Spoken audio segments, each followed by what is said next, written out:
suis en train de déprimer les douilles de mon dernier match, puis j'ai pensé que ce serait une bonne affaire de discuter un peu de reload. J'ai vu des gars qui avaient des troubles avec leur reload et avec leur carabine pendant les matchs, puis je me suis posé des questions. Que je vais essayer de couvrir un peu les étapes, puis comment que je reload. Là, en ce moment, qu'est-ce que je fais, c'est que je fais juste décaper les douilles, enlever les primers qui ont été tirés. Vous pouvez voir, il y a des douilles qui sont marquées au crayon feutre. Ça, c'est pour pouvoir récupérer les miennes quand on tire, puis on ramasse les douilles tout en tas pendant les compétitions. C'est un marking qui fait rien, qui dérange pas pantoute au niveau de la précision, rien de ça, mais qui rend l'identification des douilles assez facile.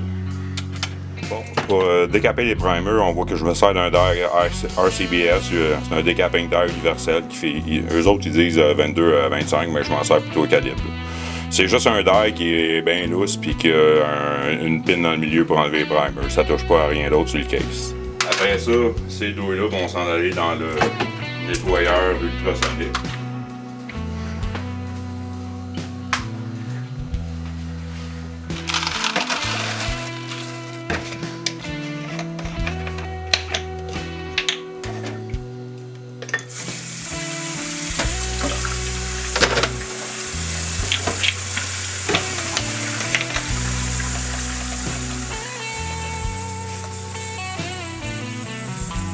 Ça, je vais normalement les runner pendant 4 fois ce cycle-là, qui semble être 480 secondes. Une fois qu'ils sont passés dans l'ultrasonique, je vais les nettoyer un peu dans le tumbler pour enlever, pour être sûr qu'il n'y a plus de jus. Ensuite, je vais les annihiler. Okay, ici, on a la batch de douille une fois qu'elle est sortie du cleaner ultrasonique. Puis là, la prochaine étape, ça va être le annealing. Bon, pour annihiler, je me sers de la machine Annealing Made Perfect. C'est une machine à induction qui est faite en Nouvelle-Zélande puis qui est à peu près le plus avancé que tu peux avoir dans le domaine. Ce qui fait la précision puis la qualité de cette machine-là, c'est qu'ils ont vraiment poussé le annealing à un autre niveau. Non seulement c'est une machine qui est programmable, mais il y a des programmes écrits pour chaque type de brasse, de chaque compagnie, peu importe le calibre, puis ils s'en rajoutent à chaque jour. Fait qu'il n'y a plus de guesswork. T'allumes la machine. Le pilote ici, il est changé dépendant de quel calibre on se sert. Ensuite, une fois qu'il est allumé, tu as programme. Fait que là, tu as juste à rentrer le bon programme. Pour les douilles que je vais faire, c'est du 44. Je descends. 44. Moi, je le fais tout le temps runner un coup dans le vide. Puis pour tenir les douilles, on sert du shell holder, la presse à reloading. Puis il y a un petit holder à shell holder qui va comme ça, puis pour le tenir, parce que ça vient un peu chaud. Fait que là, une fois qu'on est prêt, je prends la douille, je la mets dans le holder. Je pèse sur le piton. Quand la lumière s'éteint, la douille est faite.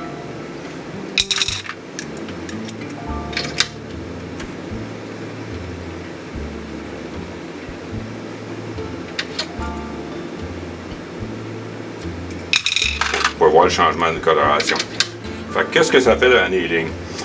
L'annealing, c'est parce qu'à chaque fois que tu travailles du brass, il durcit. Fait que chaque fois que tu tires, à chaque fois que tu resize, le métal devient plus dur, puis il perd son élasticité.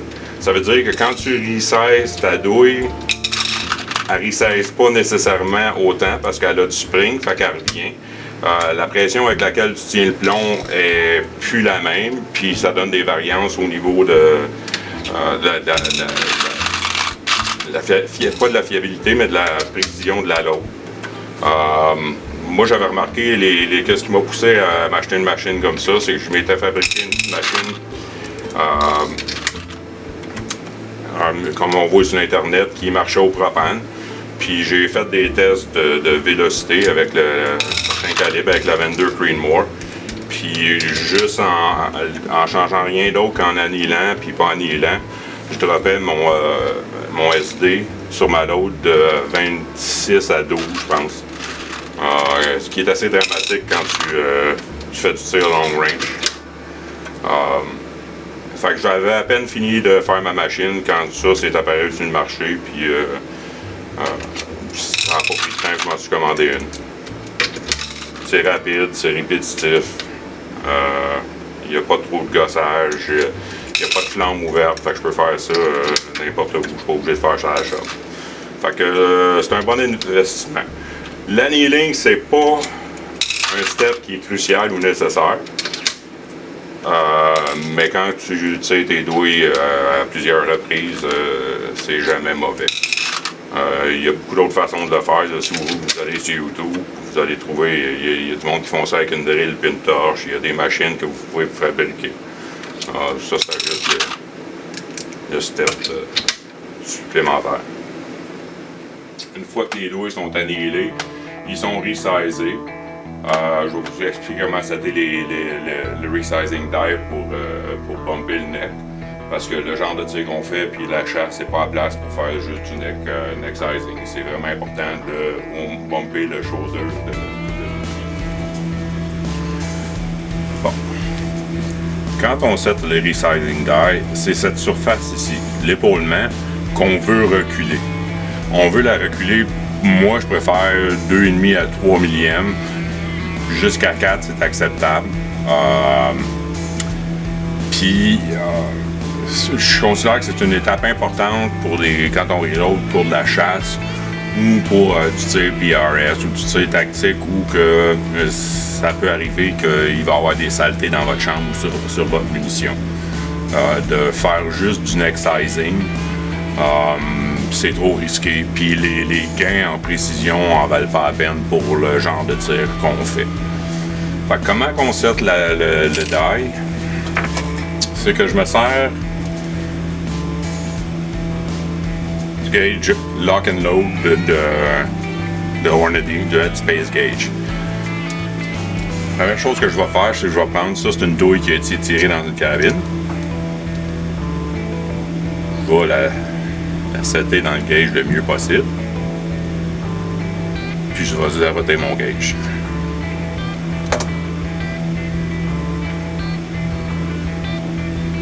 Là, je check pour être sûr que le primer il dépasse pas parce que ça pourrait changer ma lecture, mais il le fait pas. Fait que là, on check.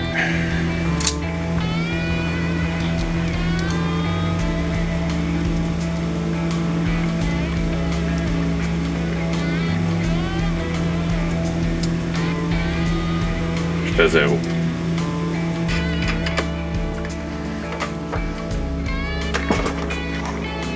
Là, mon die est installé, m'a lubrifié ma douille. Normalement, je le fais au spray, mais là, je fais juste une douille pour exemple. Là, le die est installé, puis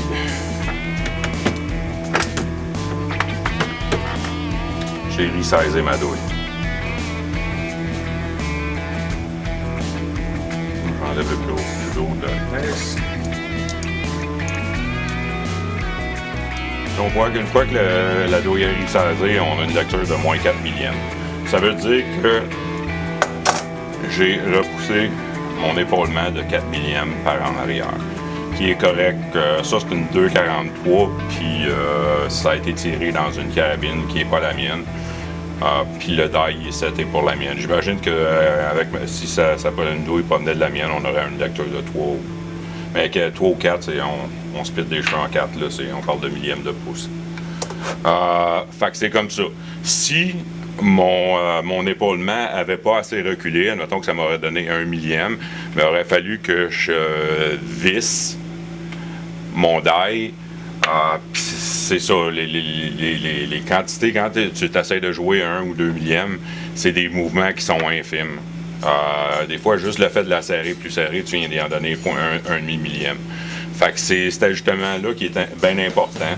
Vous le faites une fois pour votre carabine, puis normalement, les dies sont setés pour la durée de la vie de la carabine. Mais c'est important. Puis, quand on va trop loin, Vous voyez, quand je descends, j'ai à peine un peu de contact sur mon die. Ça, c'est seté comme les compagnies disent de le setter. Mais il pourrait y avoir des cas où que je suis dévissé puis j'ai même plus de contact. C'est tout dépendant de la variance dans la chambre de la carabine, dans le die, puis bien d'autres variantes. Donc c'est ça. Fait que ça, c'est très important de bien setter votre die, surtout dans le tir de compétition. Visez entre 2 et 4 millièmes, puis vous allez être heureux. Parce que faut se dire aussi, la chose que j'ai oublié de mentionner, c'est que quand j'ai mesuré la douille puis j'ai mis mon vernier à 0, j'étais déjà environ 1 millième en dessous des vraies dimensions de ma chambre. Parce que la douille, elle va expandre, puis elle va sceller la chambre sous haute pression, mais du moment que la pression baisse, la douille va perdre à peu près 1 millième d'expansion. Puis c'est ça qui nous permet de l'éjecter facilement. Si elle restait collée aux dimensions de la chambre, on aurait tout le temps des troubles d'extraction. Fait que c'est ça qu'il y en est à propos de setter le shoulder sur un die.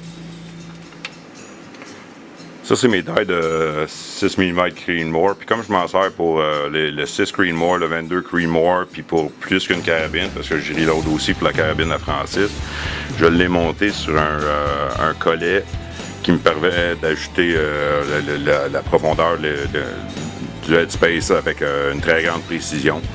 Chaque ligne ici représente 1 millième, fait que c'est facile, même en s'enlignant dans le milieu, d'ajouter le beau die au demi-millième de pouce. Fait que c'est pas quelque chose qui est nécessaire pour toutes les dies, mais quand on a des dies comme celle-là qui servent à plus qu'un calibre puis plus qu'une carabine, c'est très pratique, ça nous permet de passer d'un à l'autre sans avoir de trouble de headspace. Une fois que les douilles sont resizées, normalement je vais les mettre dans le tumbler pendant 10-15 minutes pour enlever la graisse du resizing. Ensuite, je vais les mesurer. S'ils ont besoin d'être trimés, je vais trimer la batch au complet. Il y a une batch de douilles qui arrive vers la phase finale. Fait qu'ils ont été décapés, ils ont été ultrasoniqués, ils ont été annihilés, ils ont été resizés. Après le resizing, je les ai mis dans le tumbler pour environ 1 heure. Ça, c'est pour enlever la graisse qu'il y a dessus, parce que c'est achalant, puis quand il faut que je la run dans le trimmer, ça fait glisser les douilles. Fait que là, si je la mesure, on va mettre à 0. 19,20. 19,20. 20. 21. C'est pas pire, mais je les aime à 19-15, fait que je vais les trimer. Je trime quasiment à chaque fois que je reload. C'est un peu anal, mais j'aime la consistance. Fait qu'on va passer au trimmer. Bon, mon setup pour trimer les douilles, c'est des Wilson Trimmer. J'en ai monté 2 sur une plaque, puis j'en ai tout le temps un qui est seté pour les Creedmoor, qui est le calibre que je tire le plus souvent, puis l'autre que je vais varier dépendant du calibre que je me sers. La particularité de ce trimmer-là, c'est que les douilles sont tenues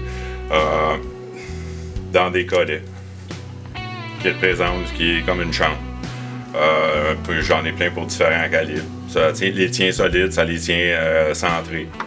Puis c'est un setup qui va relativement rapidement quand on sert d'une perceuse. Je t'appelle si tu touches.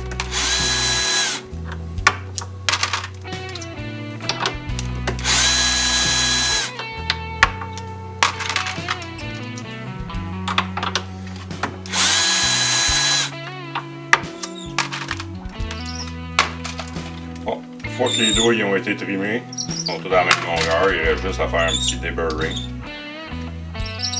Ça, je me sers d'un outil à la main Wilson. Pratiquement aussi vieux que moi, il y en a des burrams aussi, des douilles. Une fois que sont toutes déburrées, je vais les regarrocher dans le tumbler pour les cleaner. Ceux-là vont probablement passer 2 heures parce qu'ils ont des taches dessus. Fait que, mais qu'ils sortent de là, ils vont être bien brillantes et toutes ils vont être prêts à reloader. Bon, il reste 2 étapes que je n'ai pas expliquées parce que je faisais des douilles de Creedmoor qui sont déjà travaillées. Là, je vais me servir de la douille de 2,43 que j'ai pris tantôt pour setter ça, pour vous montrer les 2 étapes. Ça, c'est des étapes que je fais une fois seulement par douille. Je le fais si c'est des douilles neuves, je le fais avant de reloader la première fois. Si c'est des douilles qui proviennent de balles de manufacture, comme dans le cas de celle-ci, ben, je vais le faire une fois, je vais le faire la première fois, je vais les reloader. Le premier outil, les deux viennent de chez Sinclair. Celui-là, il sert à donner un chanfrein au flash hose. Le flash hose, c'est le petit trou qui permet à la flamme de passer du primer à la charge de poudre. Ces trous-là, c'est normalement punché avec une presse, puis ça veut dire que l'autre bord, il y a tout le temps une bavure. Fait qu'on rentre par en dedans. On l'enligne dans le trou, puis on va juste runner la perceuse. Puis là, ça fait un beau chanfrein égal tout le tour. Il y a pas, celui-là, il est facile, puis je l'aime, peu importe le calibre. Il y a la profondeur est bâtie dans l'outil. Fait qu'on n'a pas obligé de setter des collets avec précision, puis ça peut être fait que les douilles aient été trimées à la même longueur ou non. L'autre outil, c'est le Unisizer.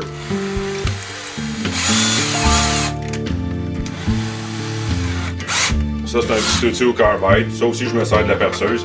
Puis lui, c'est pour venir uniformiser la profondeur du primer pocket.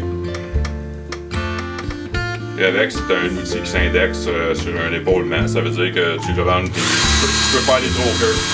Tu le rentres tant que ça coupe, puis une fois qu'il y a tout le métal qui sort, ça veut dire qu'il est à une profondeur uniforme.